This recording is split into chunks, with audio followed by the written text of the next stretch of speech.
আল্লাহর রহমতে, নইলে আমরা প্রত্যেকটা মানুষ মারা যাইতাম। এমন একটা পরিস্থিতি হয়ে গেছে, পুরা সিটে একটা রেল বাড়িতে বাড়িতে অবস্থা খারাপ করে ফেলেছে। আল্লাহ যদি আমাদেরকে বাঁচাইছে, আল্লাহ অতিরিক্ত যাত্রী নিছে, এক নম্বরে যাত্রী নিছে, ওরা আস্তে আস্তে গাড়ি চালাইতে, লঞ্চ চালাইতে, লঞ্চ আস্তে দিয়ে চালাইতে, ইচ্ছা করিয়া কোনো লাইফ জ্যাকেট নাই, কোনো ভয় নাই, কোনো কিছু নাই। আমরা ওই সময় বলছি, আর আমাদের পুরো আরো উল্টা খেপে। তুফান হচ্ছে না ওই বৃষ্টিতে তুফানের মধ্যে পড়ছি। লঞ্চ দোষ, লঞ্চ চালারা লঞ্চ ছাড়ে না, বয়ে লুডু খেলায়। ওরা দেখছে যে আবহাওয়া খারাপ, ওরা লঞ্চ অতিরিক্ত যাত্রী ব্যবহার করে।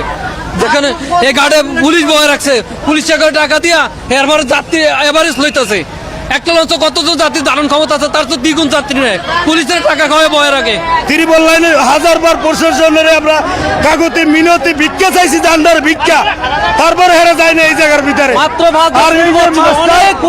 আর এই জাহাজের মাস্টার জাহাজ চালাইছে যদি আমাদের লাইফ জ্যাকেটই না থাকে, আর এই লঞ্চে কি এই লঞ্চে কি 800 যাত্রী লঞ্চটা দেখেন না, 800 যাত্রী লঞ্চ কিনাটা। লঞ্চ কর্তৃপক্ষের কাছ থেকে কোনো প্রকার মনে হেল্প পাই নাই, না একটা মৌখিক সহযোগিতা করলো, আমাদের কোনো প্রকার একটা সহযোগিতা করলো, কিচ্ছু বলো না। তারা তাদের জায়গার স্থানে বসেছিল। আসার পথে কালবৈশাখী ধরছে, তাৎক্ষণিক আমি মুরিংবাই অবস্থান করছি, বাকিটা আল্লাহ পাকের ইচ্ছা।